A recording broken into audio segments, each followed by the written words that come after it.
It was a dark and stormy night. In her attic bedroom, Margaret Murry, wrapped in an old patchwork quilt, sat on the foot of her bed and watched the trees tossing in the frenzied lashing of the wind. Behind the trees, clouds scudded frantically across the sky. Every few moments, the moon ripped through them, creating wraith-like shadows that raced along the ground. The house shook. Wrapped in her quilt, Meg shook. She wasn't usually afraid of weather. It's not just the weather, she thought. It's the weather on top of everything else, on top of me, on top of Meg Murry doing everything wrong. School. School was all wrong. She'd been dropped down to the lowest section in her grade. That morning, one of her teachers had said crossly, "Really, Meg, I don't understand how a child with parents as brilliant as yours is supposed to be can be such a poor student. If you don't manage to do a little better, you'll have to stay back next year."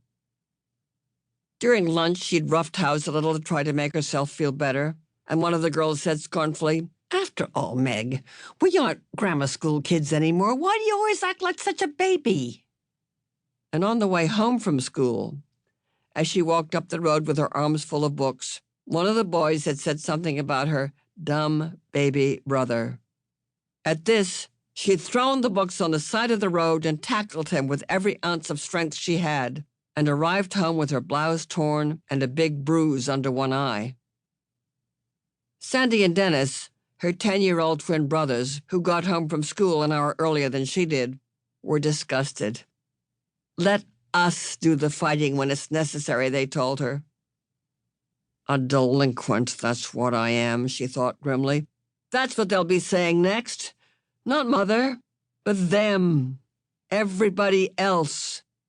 I wish Father—" But it was still not possible to think about her father without the danger of tears.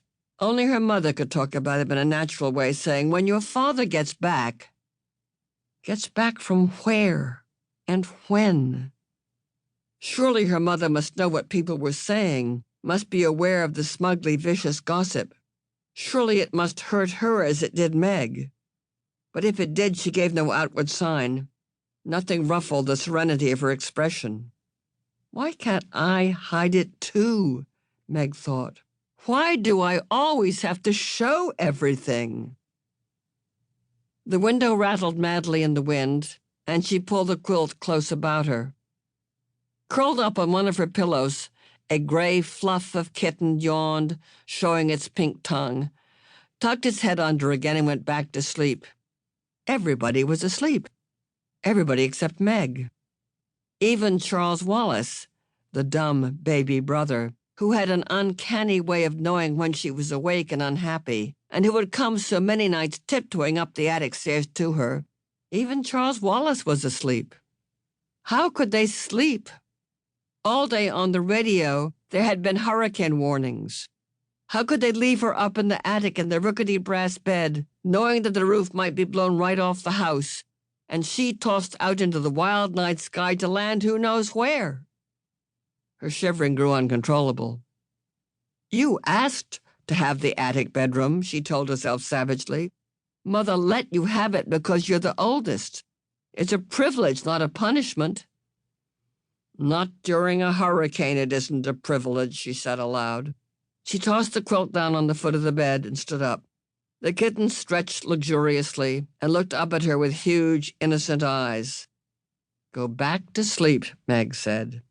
"Just be glad you're a kitten and not a monster like me." She looked at herself in the wardrobe mirror and made a horrible face, bearing a mouthful of teeth covered with braces. Automatically, she pushed her glasses into position, ran her fingers through her mouse-brown hair so that it stood wildly on end, and let out a sigh almost as noisy as the wind. The wide wooden floorboards were cold against her feet. Wind blew in the crevices about the window frame, in spite of the protection the storm sash was supposed to offer. She could hear wind howling in the chimneys. From all the way downstairs, she could hear Fortinbras, the big black dog, starting to bark. He must be frightened, too. What was he barking at? Fortinbras never barked without reason.